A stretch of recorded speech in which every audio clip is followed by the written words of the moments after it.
Ati hei Māori ora ki te whai ao ki te ao mārama. Atini whetū ki te raki, mautonu, whatu karo ai te takata, karo noa ka haere.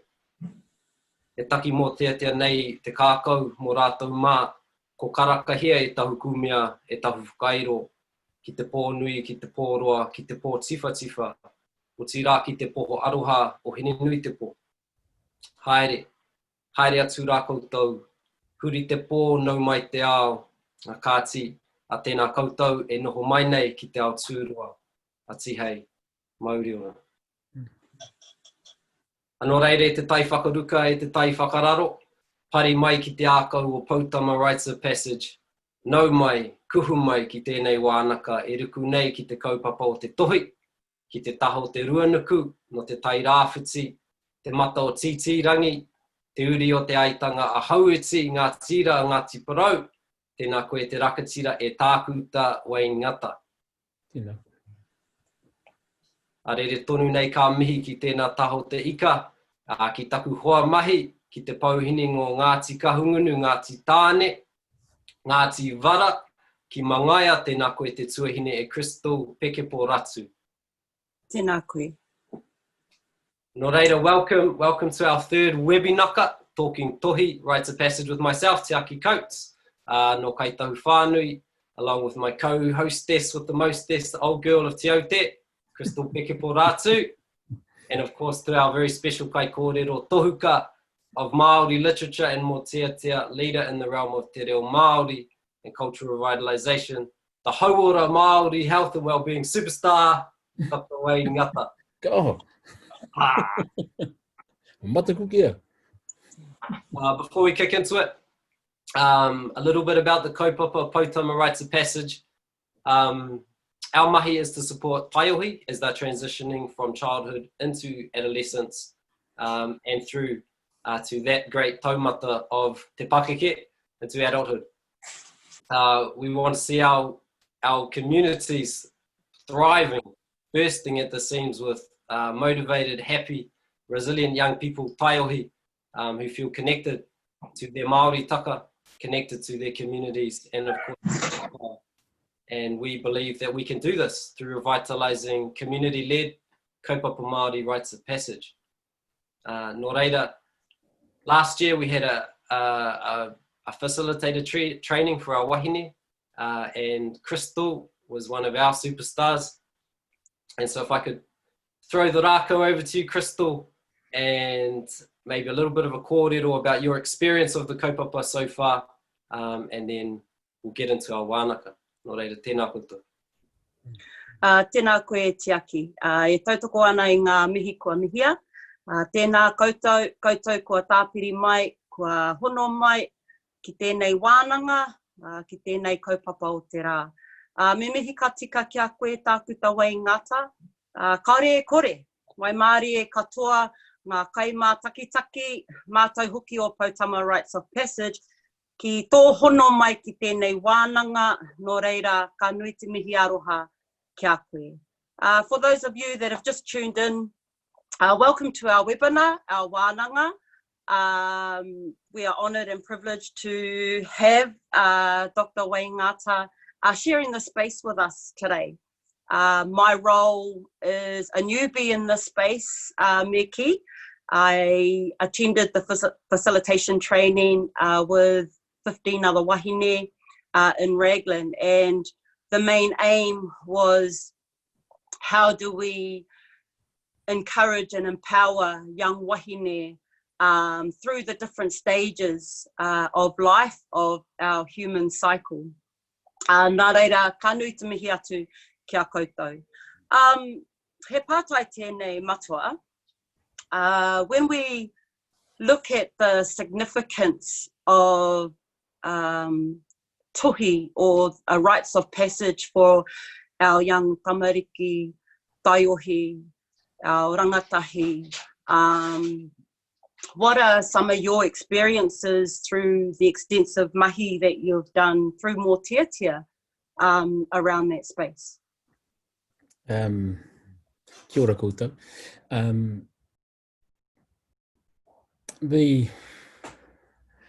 how shall I put it? When we talk about tohi, we identify a particular part of a process that expands. And so from my point of view, I tend to think about it, about tohi, about ori, about those devices that we have as something which helps define ourselves, that helps to release the potential in ourselves and others, and to realize that potential. So it's probably a way of articulating our own mode, if that's the right word, our own, the potential of our DNA as Māori. And it's not exclusive to Māori. I would suggest that every culture, every people have their own particular way of realizing their potential. Within Māoridom, we have had a particular way of doing that has been interrupted and colonized and recolonized and adapted. And I think just my brief with my niece Rawinia Olsen, I think one of the challenges is about how do we decolonize ourselves and then readapt ourselves to what was before, but in this day and age. So it's a wide field that allows us to explore, acknowledging that we have perhaps a generation or two or three that have been disconnected for the most part from these types of rituals. That's in a nutshell, I suppose, if I can put it that way. I was going to share some things. Tiaki, tēnā koutou. Crystal, I was going to share something in terms of, if I could, the share screen, or does it have to happen at the source? I'll try the share screen. Yeah, cut a fewer. Yeah, so it has to happen at the source. That's all right. If I'll talk to it, but in terms of tohi, 1980, 81, 82 was perhaps my own first experience of witnessing tohi. And the person who performed it, the late Ruka Broughton, on the children of Trevor Patrick and Alice Patrick. Now, they're probably in their, 30, 40-year-olds now. But he performed that based on how he was raised and what he was taught in terms of his own people of the Whanganui Taranaki area. And I was fascinated because I hadn't seen that performed before. I was very familiar with iri and what might happen in a number of Christian-based faiths. But in terms of tohi, it was new old, or old new. So that one. Two, one of the things that certainly has led me to where I am today and how I think is our wealth and store of waiata and its relevance to how we develop and redevelop and reiterate our blueprints for how we should live. And so in terms of the tohi, and that in particular, in terms of the ori as well in particular, those two devices I refer to as devices are things that certainly have influenced how I think and how I provide perhaps advice to others on what they mean and how they can be used still today. Ori is probably the one that resounds with me. Tohi, he momo karakia, eiki ngā kōrero. But if I take an example, and I take the example of te ori a tūhoto ariki, te ori a tūhoto ariki mō tūtere moana o kapiti, ngai tara, whanganui a tara, Ngāti o reira, e rā karangatama. And so in that particular ori, it's quite a comprehensive ori. And I don't know, 9 verses, something like that. It's comprehensive, but it's a summary of how one should dedicate one's life or someone else's life. And so in this case, the ori is for tūtere moana, but not necessarily for tūtere moana. It sounds contradictory. It's for all those who are around tūtere moana.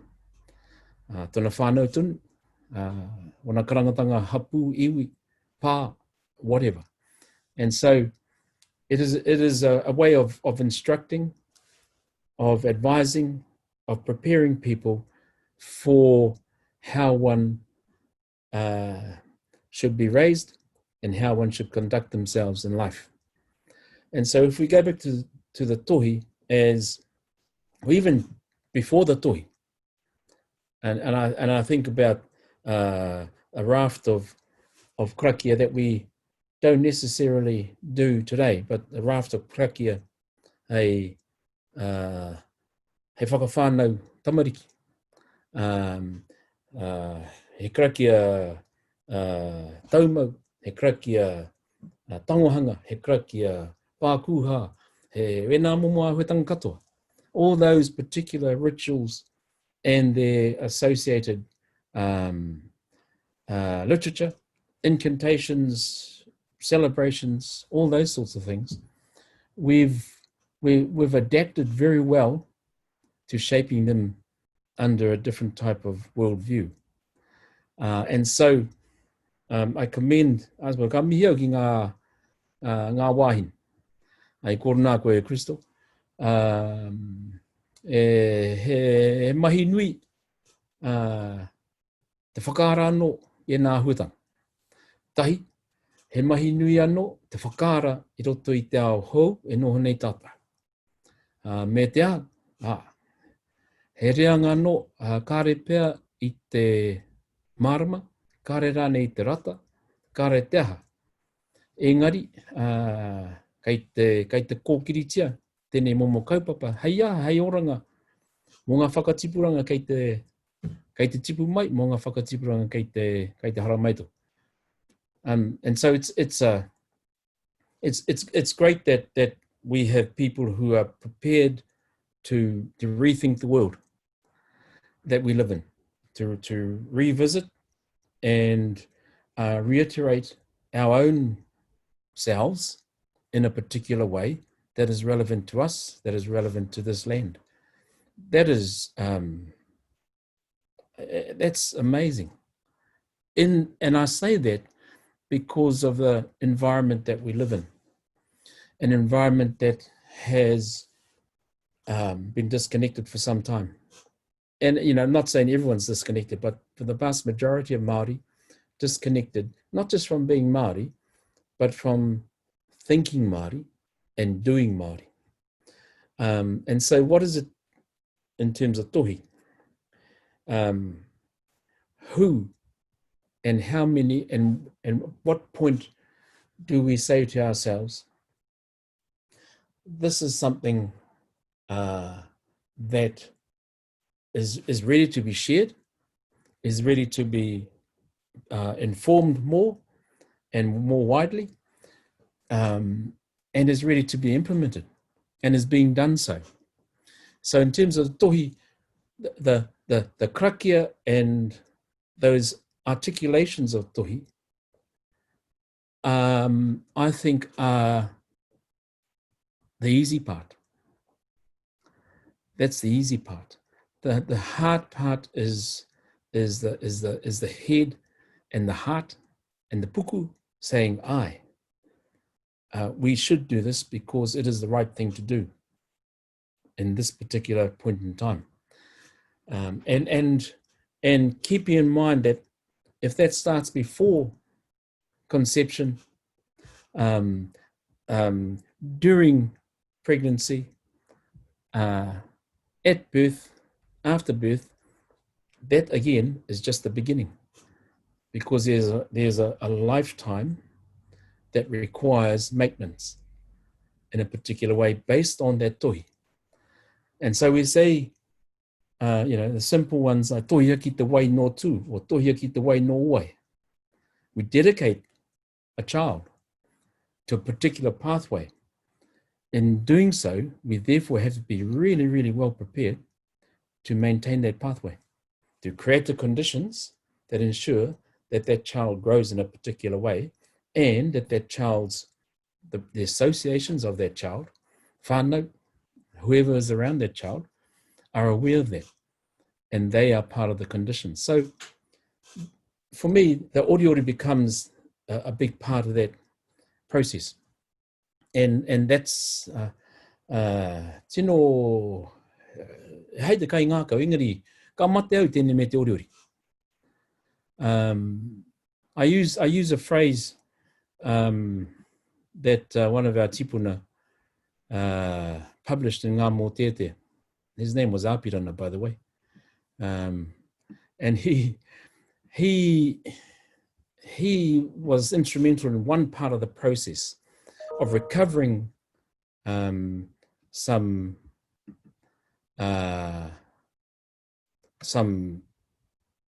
gems, of recovering those and then putting them into a form that we can follow and understand. There is another step in that process, and he makes a point about this, is that we have to make them live. And how do you make them live? And I just see a message from Rawinia here. If you have questions, please ask. Me he pātai a koutou? Tēnā pātai mai. Pātai tāku, tēnā koe i te tākuta. What is the significance from your understanding of that transition between coming out of childhood and entering into adolescence? And what would be the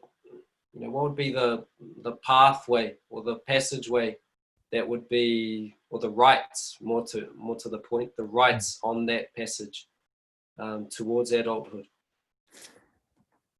I remember listening to a group of Hawaiian men talking about their particular house, a man's house in Hawaii. He whare anō mo te wahine, whare anō mo te Tāne. And they were reviving that particular type of institution amongst themselves. The reason being they wanted to revisit how they, and particularly young boys coming into adolescence, how they acknowledged those transitionary points, and what did that mean for them, and what did that mean for their whānau. And so there are that's their model, and I was thinking, well, what is ours? What has been ours? At what point, in terms of a child, at what point does one say, ko rite koe mo te mea? That child is ready for this. Lest we fall into what has been common in education circles, the one size fits all. There is a recognition that he mahi anō mo tēnā tangata, he mahi anō mo tēnā wahine, he mahi anō mo tēnā uri, he pūkenga anō o tēnā me pehe te whakaharake. And so you had recognition of people and their skills that they either were dedicated to and grown up in at a young age and then moved on to another stage. At what point does that happen, and how is that done? if I use an example of a modern interpretation of that, it might not be the best example, but it is an example that is occurring, has been occurring for the last 40 years around, say, wharetu Teuroa, and how they manage, particularly young boys, and transition them through a particular form of education to be good people. Now, that may work there. What are the other processes and transition points that we are not doing? Without saying again, this size fits all of those and this size fits all of those, because it might be one size fits one. And being able to recognize that, or being able to maintain those things that were articulated in a tohi, those things that were articulated in an oriori, or other devices at an early age. Not sure if I answered the question, but I was just thinking, what's happening without the tohi these days? You know, what is the practices we've adopted in place, or can you see what the consequences of not practicing this? It's fair to say that the practices, the major practice that we've adopted in place, has been through the process of education in a particular way. And that education has been around, at the age of 5, you go to school. At the age of 11 or 12 to 13, you transition to a different type of school or another level. You can leave at the age of, 15 or 16? And you might choose to go to another type of school or into employment. And so we've had some maybe 6-7 generations of that, and we've become acclimatized to that. That is a system that is currently in place, and it has had and continues to have a major influence on how we think and how we behave. It also has resulted in, probably trying to be nice here, in major demise of our own culture and our own way of doing things. And when it is challenged, it is hugely, it's a massive, massive beast that when it is challenged, it has a great the capability to oppress, to respond and react negatively, and to carry on its own way. We've tried, but I'm talking about Māoridom, over successive generations, we've tried to do it our own way. If we think about the last 45 odd years and think about, say, kohanga reo, kura kaupapa, whare kura, kura iwi, those sorts of responses of Māori, they were and are the right responses, but the reactions to those have been, in some cases, quite soul-destroying. And if you were to be honest with ourselves and honest with the education system, the reactions have created conditions whereby that particular Māori response continues to be suppressed and continues to deal with a very, very small part of our population. And so it may not reach what might be termed a critical mass or tipping point to affect all Māoridom, which I think is what we need to reach, a point where Māoridom is majorly affected. How do you do that? Apart from revolution in a particular way. I didn't say that. Yeah. So education is a major lever, but when I say education, there in itself, we are talking and behaving in a particular way. What is our way of doing things? And just put education right aside, because education does this, silos how we approach life. There was a system in place that we maintained right up into the late 19th century, and in some cases into the early 20th century, but then it gets swallowed up by the masses or suppressed. So I think to myself, again, I'll refer to that tipuna of ours who made a comment.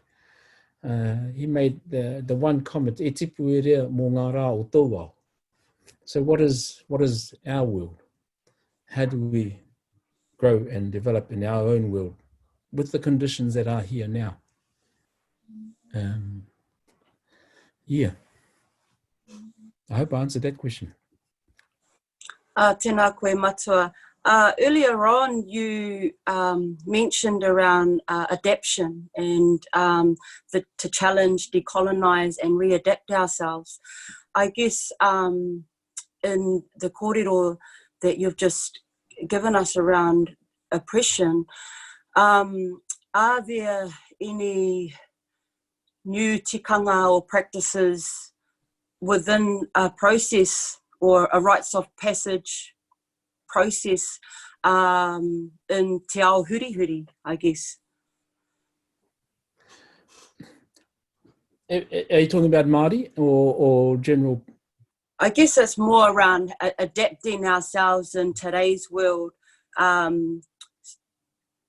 Yeah. Tikanga often evolves. Yeah. We have to adapt ourselves with the new conditions. And I guess what I'm really saying is, what is the rites of passage in our modern, what would be the role of a rites of passage for our tamariki, taiohi, rangatahi in our modern world? I think the role, well, two things. One, the role of rites of passage is an essential role to help maintain a particular pathway for your own people. And to a certain extent, be quite deliberate about that. So you put in place, your tohi, for instance, signals to people, this is what this child will grow up to be, and this is how they will behave, and then other devices like oriori ask people, this is how you will create conditions for that child to be like that, and you must maintain that through their lifetime. Now, in this day and age, rites of passage, I think it's about Māoridom, one might say reinventing or reinvigorating our particular rites of passage, whatever those are.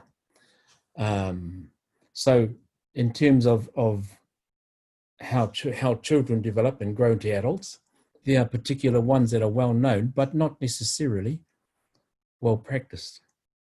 So we know the talk, we know the literature, we know the examples, but at the end of the day, with anything, it comes to the do bit.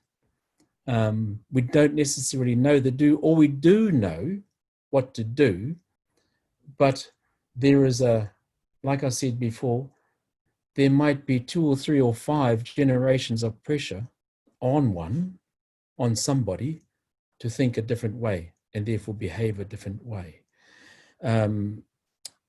When I went to university long time ago, last century, sometime, and I remember going to it was a philosophy lecture on something. See, I can't even remember. Anyway, what I do remember, and this stuck in my mind, was the whole notion of hearts and minds, winning hearts and minds. And from that point, I understood more than anything that to change behavior, one needs to win hearts and minds. The rest will follow. And one of the great things, and I don't mean great in a nice way, by the way, one of the great things about, say, Christianity as an example, is that they've got that model down pat. How do you win the hearts and minds? So you win that first, and then you acquire the land. You win the rest. So what we've got to do, Māori, have to win back our own hearts and minds. And that's not an easy thing, and doesn't happen overnight. It's intergenerational. It has to be intergenerational. And particularly when you come back to, I think, the point made right at the beginning, it comes back to parents and a child, if we want to be honest. But how do you ensure that the conditions around parents, particularly mothers and a child, are conditions that will enable that? We're disconnected in so many ways, geographically, in terms of our thinking space. But that doesn't mean we can't do these things. Look at us here. I think we're talking to 34 other people. I don't know where they are. We're connected somehow. Yeah. So hearts and minds is big. Hi. Matsua, can I pose a question from one of our attendees? Kia ora, Dr. Ngata. Should we reform the educational system to fully integrate the Māori heritage tradition to our children? That has been tried and is still being tried, and to a particular extent. You have a number of options. You reform the education system, and it has been posed in recent years. You take a completely different parallel path, and you demand that under the current devices that we have in place, the instruments of law, in particular with the Treaty of Waitangi. So what does a partnership look like? What does the natural partnership look like? This has been argued, and it continues to be argued by the likes of Te Runangani o Ngā Kura Kaupapa Māori, by Ngā Kura Iwi, and other similar Māori education bodies. If you were to integrate it, then there are a number of barriers you need to push over in that process. And it's interesting what's happening in the world and in New Zealand today in terms of, I think the term is Black Lives Matter. It is interesting. And it is interesting that racism is being called out over the last few years, which is part of that process. So we need to identify some things and then attend to them. I did work at the education, well, I have worked there before, and I did provide advice for the leadership and ministers. And one of the things I must commend the likes of Iona Halstead, who's the current Secretary Education, for, is her clear-minded approach to trying to address what people didn't want to talk about at the time. This is back in 2016, maybe, around racism in education. And you could refer to it as bias, being polite, and then refer to it as unconscious bias. Conscious or unconscious bias is bias, and that bias is based on race. And so if we don't address that as a fundamental cause of some issues that we are challenged by, then we will continually throw stones at something that mightn't hit. So how do the the protests that are taking place now in terms of, say, Black Lives Matter around the world, there's a whole lot of protests taking place. I watch with some interest, and I think to myself, okay, so what's the next step? I'm always interested in, like, what's the do bit? It's easy to protest. I've been there. It's easy to protest. What's the next step? What is and how do you articulate that, and how do you motivate people to move that way? What do you actually do? That's always my interest. And it happens at different levels. It's not one thing only. But if there's a principle underlying it, there might be one principle. But in terms of actions, there are individual actions, and I come back to talking about parents. I'm talking about individuals. I see parents and a child as individual. There are individual actions, and those individual actions, you know, it's about fixing ourselves up first. But you need people to help others do that. So it's getting all those pieces right.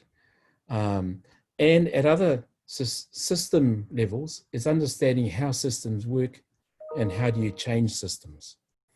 It doesn't have to be complex. There are ways that it can be done, and there are ways that it needs to be maintained. It's a long process, it's a hard process, it's an intergenerational process, but it can be done.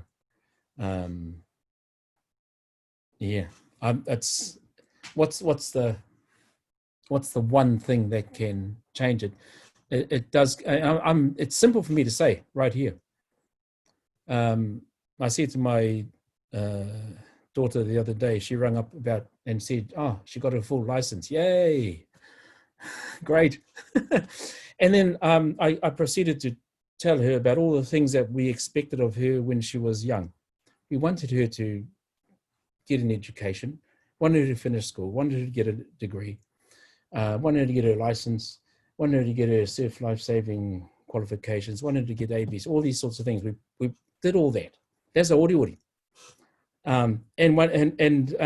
License was part of it. And so we celebrate that fact. So all those little bits are really, really important, but you've actually got to create conditions for that to happen. They don't just happen. And for some, it takes a lot of work. And then you've got to acknowledge that, and then you've got to reinforce that, and then you've got to make that behavior normal. Help others to make that behavior normal. You got to get a job. There's another question from Eru. Kia ora koutou. I've worked with rangatahi for many years. I ran noho marae for at-risk rangatahi. They responded well by learning about the marae and their pepeha. They said they felt at home. What's that concept in your view? We give them a taonga to reflect on this journey, this experience. Yeah, absolutely. So we need to, if I think about, you know, I don't like using the term rangatahi or people at risk, because they're not at risk. It's the system that's at risk. It's put them at risk because it doesn't cater for their face and how they might think and what they do in their lives.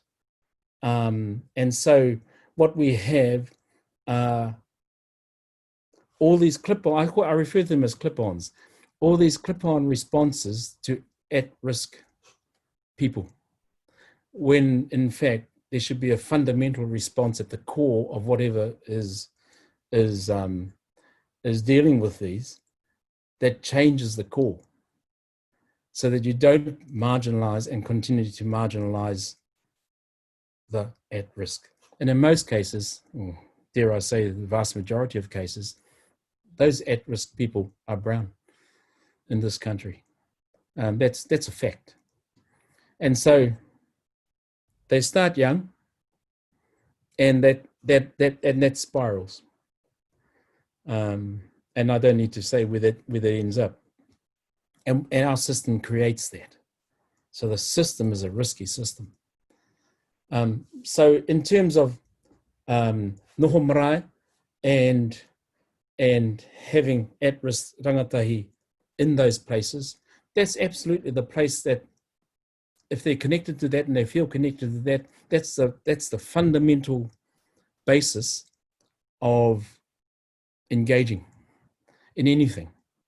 And so if you want people, whether young or old, male or female, to engage in something, you need to reflect that in the engagement process and the engagement machinery and the engagement people.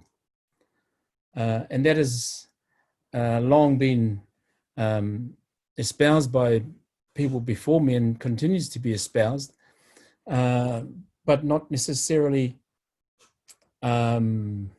implemented to the extent that it should be implemented. It's always a clip-on. It's always an addition. It's always an afterthought. It's always the, oh, we forgot. Right, well, let's do something to catch that up. Fundamentally, we got it wrong. I'm talking Aotearoa, probably the world. Fundamentally, we are a racist country. That's said in the nicest possible way. Just a fact.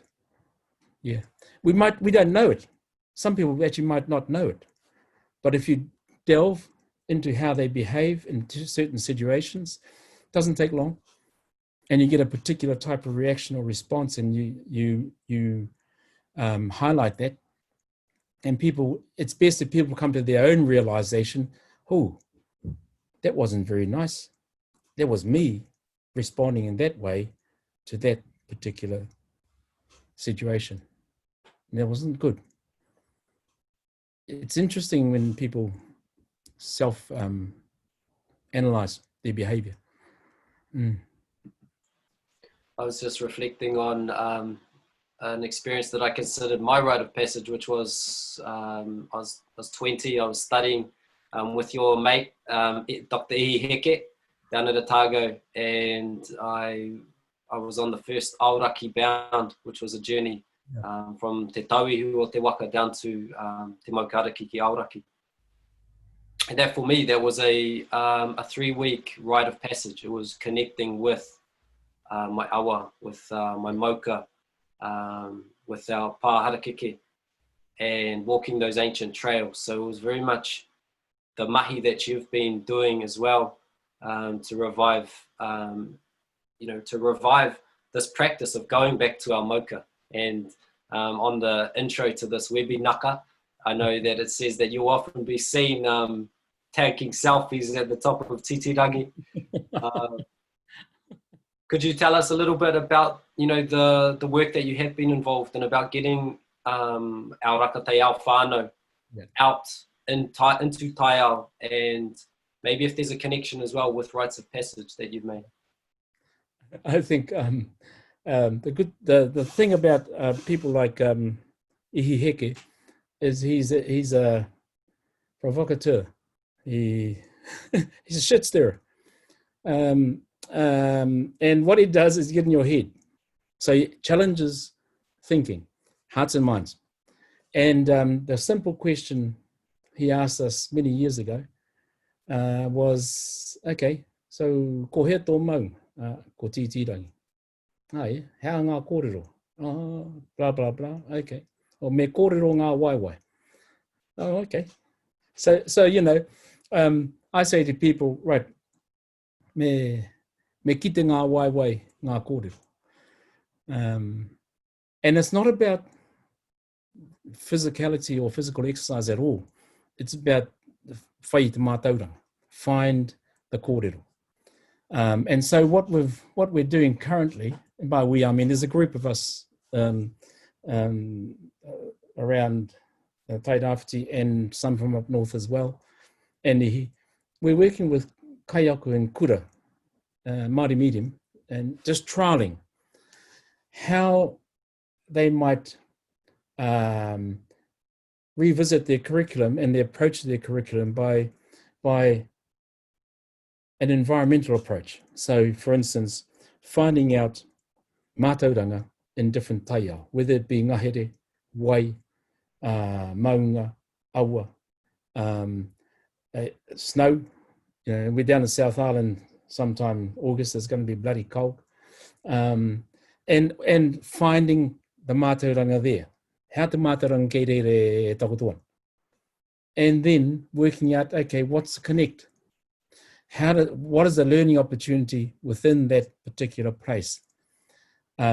Before you even think about te wāhi, ai te pūtai au, I ngā reo, hangarau, pahangarau, tahara. Yeah, just put that all aside. Find the learning opportunities. And then finding those learning opportunities, interesting, the kaiaka we've been working with, they find the learning opportunities without finding learning opportunities or looking for them. They are there. And they recognize things and say, right, then the trick is, how do you therefore reorganize that to help others find that as well? In terms of our current system, and I'm talking about education, in terms of our current education system, they're obsessed with assessment. So assessment, how do you assess that?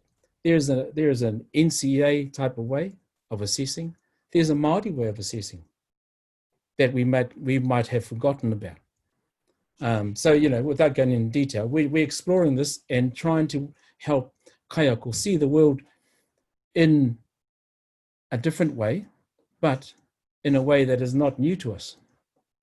So revisiting, the classics are, I think about that one down you talked about, down in South Island. I think about the Teuroa I Whanganui, massive. I think about the Ngā Hikoi Taratipuna in our own area, from one coastline across to the whānau open or vice versa. And there are various others, and people are reinvigorating those approaches amongst themselves. So the trick is to take ourselves out of thinking in a particular way. But that way is how do we assess this so that this student will get NCEA 1, 2, 3, and university entrance. Yeah, we're locked in there at the moment. I'm not saying that's not important, because it is, but we need to go beyond that and pick that up in the process, and not that be the goal. The goal is beyond that, but you pick that up in the process. So the goal is about our own mātauranga, our own environments, our own appreciation of those and the learnings we take from those, and our own transmission of those to others and with others.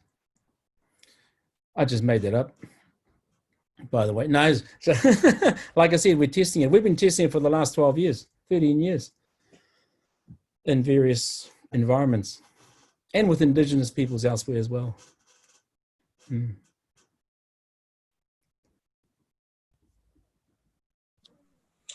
Rawe matua, yes, I must say I've had a few experiences with ihi myself. First time I actually met him, I remember we were up north in Kaikohe, my first time ever mountain biking, and I was a bit Pōteho, and I remember him, he was kind of like low-key whispering while I was riding and sucking kumbara, and I remember him saying, bub, they only want to get to know you. But if you stop here, your whakapapa ends here. Yeah, that's the one. And I remember just how inspiring that kōrero was to really push yourself and know that, there's more to yourself. It's never about yourself. It's about the whole. But in saying that, I guess the kōrero that you've provided in those experiences with ihi, everything is about application and how we apply ourselves physically or tangibly in terms of mātauranga Māori. What would be for whānau that have tuned in and connecting to our ancestral knowledge systems may be new for them, what would be an example of something simple in terms of a role as a parent and how they start integrating te ao Māori into their lives for their whānau to make that shift? Yeah. So I might be stating the obvious, and I would suggest the starting point is our language. That's the door. You can start without the language and visit by way of other devices that we have.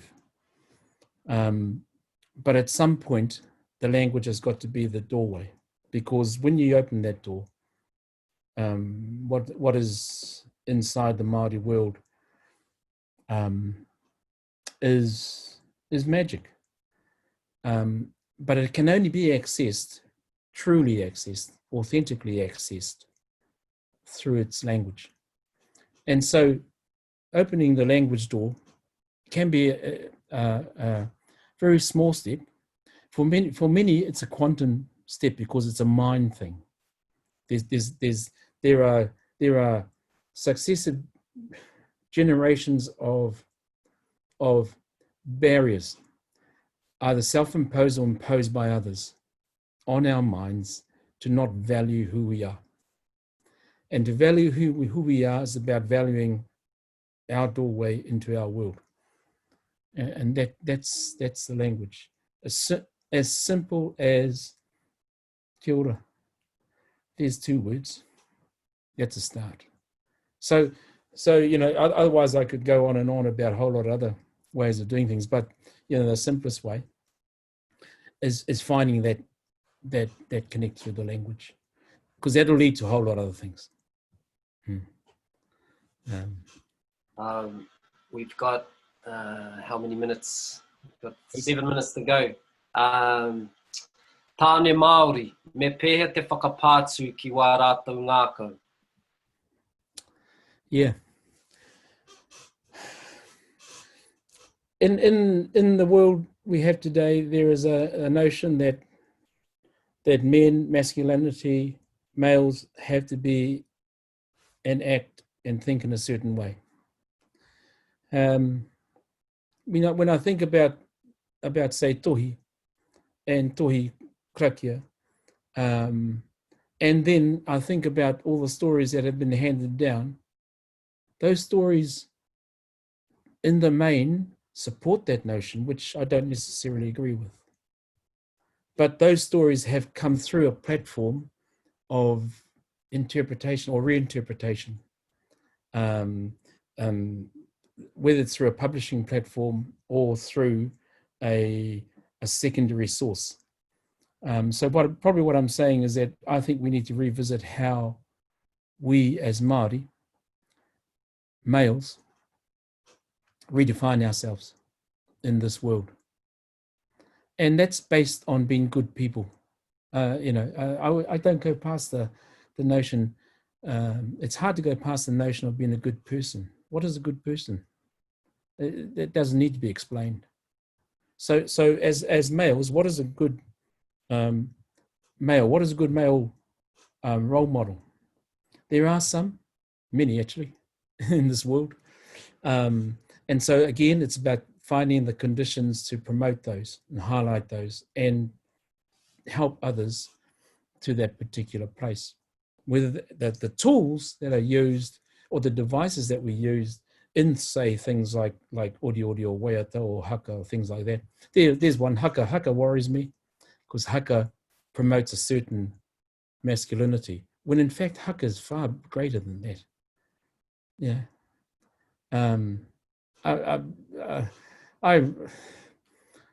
The first haka someone like myself learned were haka ngahau, haka harikwa.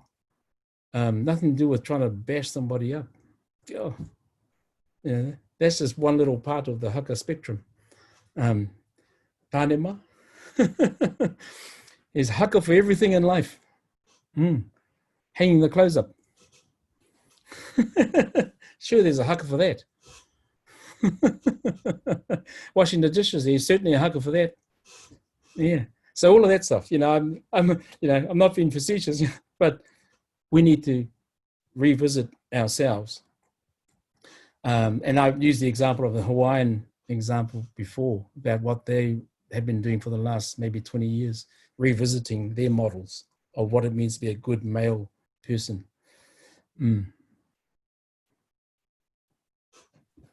Gee, I think we could do a whole webinar a webinaka just on reframing or re-envisioning the Māori masculine.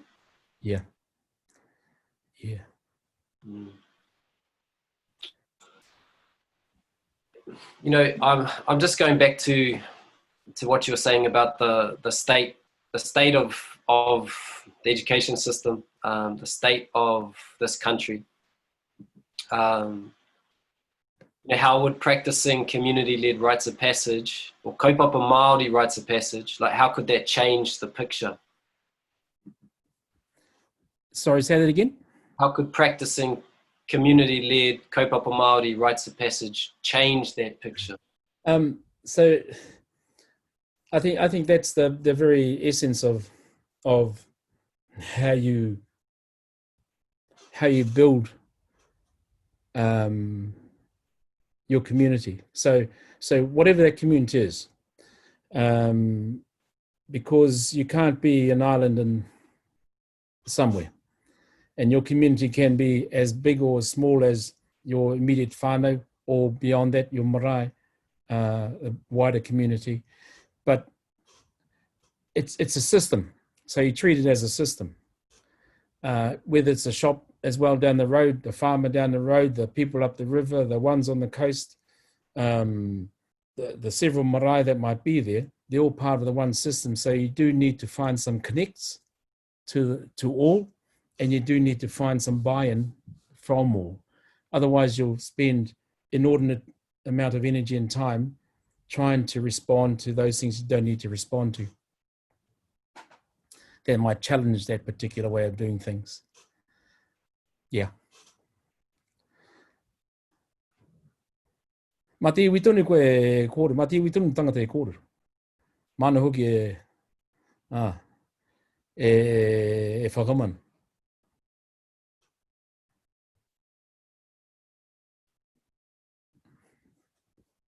I saw some of those questions come through, by the way. Have we any more pātai whānau before we whakakapi?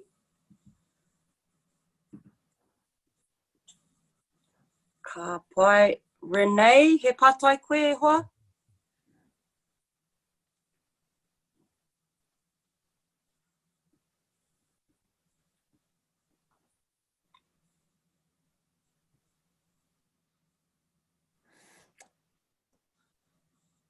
There's one there around the urban, rural sort of, or urban and tribal, traditional tribal areas. I think we had to remember that Māori have been and continue to be a transitionary people. Most of our people, well, my relations live in Perth at the moment. And so you've got to be able to cater and deal and bring in your own wherever they may be. You're going to get different generations thinking in different ways, and that's life. That's human life. So you've got to be clear on what are the fundamentals that you yourself would want to ensure are maintained. Me aroha ki te tangata. Yeah, something as simple as that. Not saying that that's the one, but things like that. Renee's typing very fast. Say them to change it. Yeah. It's about, Renee, it's about working out ways and means of bringing men together, wherever that might be, in a forum that they're comfortable with, not the club or the pub, but in a forum that they're comfortable with, in a forum that reflects themselves, they can see themselves in, by someone they can see themselves in, and starting at that point.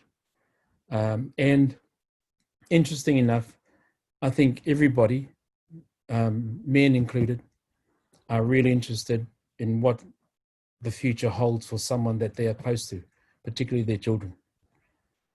And so children, this might not sound right, but that's the hook. That's the hook. You work with people through those things that their hearts and minds are. And there are some models operating around the country, Māori models in particular. Tēnā koe te tākuta e te matua, ko pau te wā, ko sino tere te haere o te wā, ko rere te wā. Ko tēnei au e mihi nei ki te tāne ora, e noho mai ki mui ahau, kia koe e whakatinana mai i tērā whakatau whakatau āki nā tō tupuna i whakahua mai, ko tō rika ki te rākau Pākehā. Kari ko tō kākau ki te wairua Māori, ne ki te he Māori, ko whakatinana mai koe i tērā. Ko tērā te tino tauira, ko puta mai, mōhoku i tēnei rā, te kiti i tērā. Nō reira, tēnei te mihi kia koe, me tō puna mā tauraka, me tō pāhara keke ki uawara, tēnei te mihi kia koutou katoa. Nō reira, e te whānau, ko waimaria tātou, ko whai wā ki tēnei ruanuku, tākuta Wayne Ngata. Nō reira, tēnā koutou. Tēnā koutou, tēnā koutou. Ngā mihi.